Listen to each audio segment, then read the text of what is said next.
Next, we're going to be discussing another controversial news ticket, okay? It's the Biden diary. Now, I'm not talking about Joe Biden, the president. I'm talking about his niece, okay? Ashley Biden.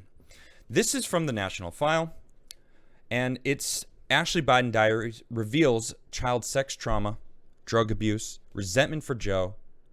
Yeah, this is really...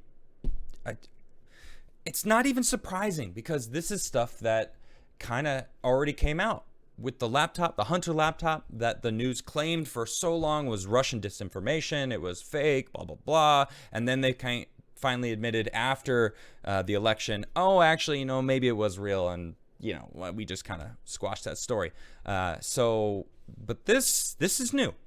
This is from a diary that has recently been uncovered.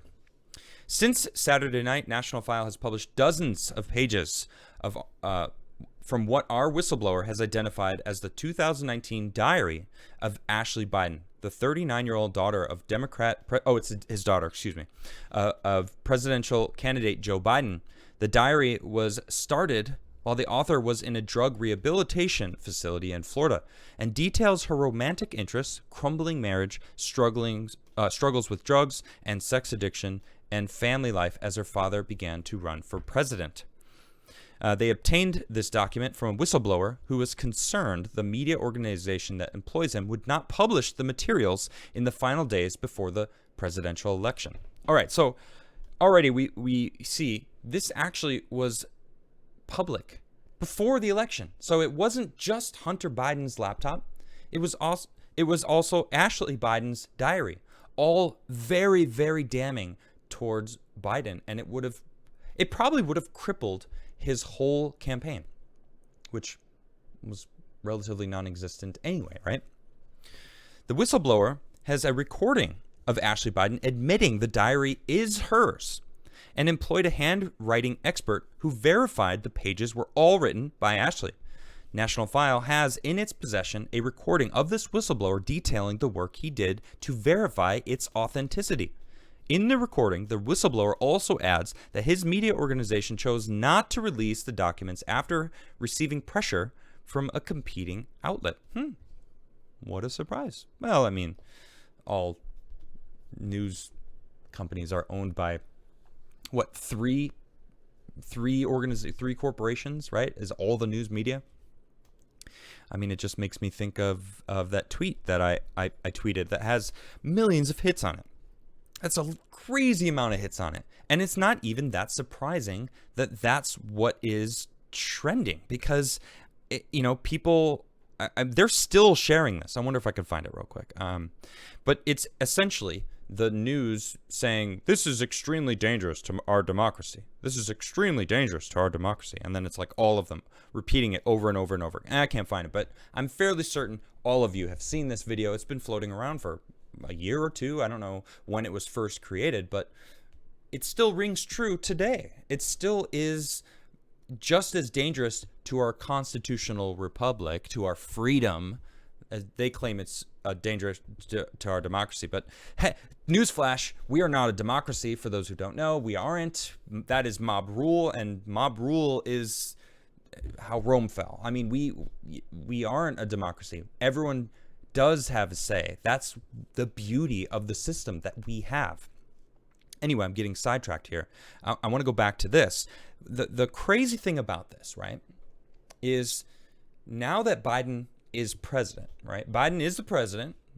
Some people, not my president. Yeah, okay, well, he's the president of the United States. I will critique him, and I'm going to make fun of him in a little bit when I talk about his shark capades, very funny stuff that I'm sure we're going to be laughing about it. But this is no laughing matter, okay? The FBI now, Biden's Department of Justice, is now raiding journalists who reported on this story.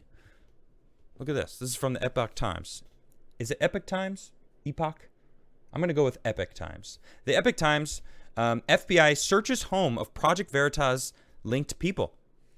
This is nuts. They're raiding their homes.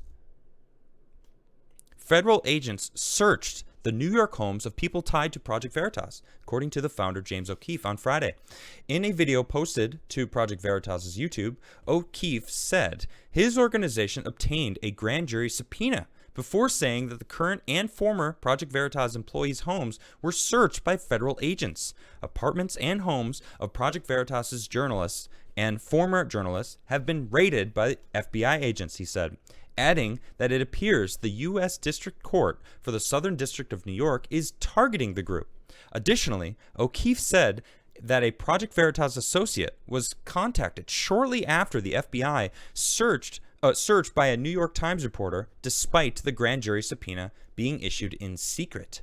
Within an hour of one of our reporters' homes being secretly raided by the FBI, the New York Times contacted the reporter to ask for comment, O'Keefe said, adding that we do not know how the New York Times reporter obtained information about the search warrant or the subject matter. Project Veritas sued the newspaper for defamation last year, and I believe they won that, actually. In November 2020, Project Veritas sued the New York Times for libel, claiming the paper's coverage of Veritas' video was incorrect and was partially driven by New York Times reporters' resentment. Lawyers for the newspaper filed in its defense in April 2021, denying most of the allegations. An FBI spokesman told the Associated Press that agents had conducted a court-authorized law enforcement activity at an apartment in Manhattan, an address in Mamaroneck in Westchester County, New York. The spokesperson did not appear to comment on whether the searches were linked to Project Veritas. The Epoch Times contacted the FBI for comment. In 2020, Project Veritas was connected by individuals who claimed to have obtained a copy of a diary belonging to Ashley Biden, President Joe Biden's youngest daughter, O'Keefe said in a video.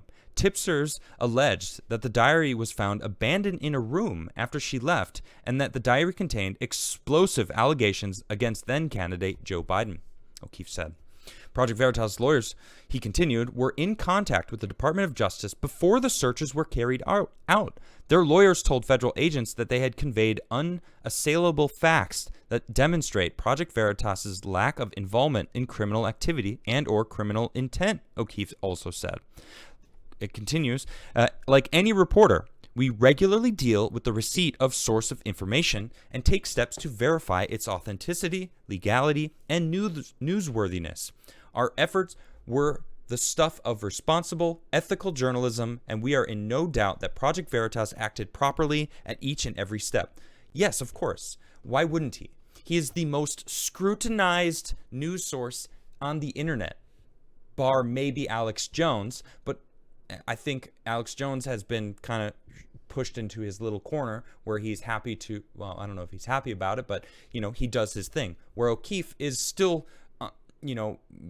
pushing stuff into the mainstream. People are sharing it. He still has YouTube channels. He was taken off of Twitter, which is absolutely ridiculous. This was, a couple months now. I don't actually recall exactly when he was taken off of Twitter. O'Keefe said Project Veritas could not determine the authenticity of the diary and tried to return it to one of Ashley Biden's attorneys, but the lawyer refused to authenticate it. The organization instead gave it to the law enforcement to ensure it could be returned to its rightful owner and never published it. So they didn't even try to publish it. They even tried to return it. They gave it to law enforcement. What could they have done better? Why was the FBI raiding their home? What was the reasoning? Is it a scare tactic? Is Biden using his powers as president to cover for his family's drama, to vaguely put it? Because from what we know of the Hunter laptop, which is now true, we've found out, and according to the National File, they have verified this diary because of, the different thing. I read it, that she was in rehabilitation and rehab, and maybe it was part of her process to help heal, to get all that negative energy of the things that she dealt with as a child. I mean, Hunter Biden, there's videos of him doing disgusting acts to family. It's gross. I haven't seen the videos, but I've seen clips, or not clips, I've seen pictures from it in different articles that have talked about it, and it's sick. There's some sickness in that family, in the Biden family, and they are desperately trying to keep it under wraps. So, I don't like even doing this. What if they did it to Trump? What about Trump? What if this? What if this? I don't do that, because Biden himself doing what he's doing should be the main focus. He is abusing his powers, and that is one way he's abusing his powers. There's multiple facets and examples of how he's abusing his powers, running by executive order, canceling things. Just stating that we're going to put mandates out there and forcing it upon the people. There's lots of things that I can't stand about Biden. But this is insane. And I just have to ask, imagine if Trump was using the DOJ to raid the homes of people that were trying to report on information about his kids that were detrimental towards him. That's what's happening, or that's what I'm seeing anyway. Okay? Maybe the FBI has a reason. What do you think, chat? What do you think? Let me know in the comments. Do you think that the FBI had a legitimate reason to raid these journalists' home from Project Veritas, former employees also, and current, former and current? I think there was 2 people that got raided. I don't know. I don't think so, personally. But that's just me, right? And I'm just one man.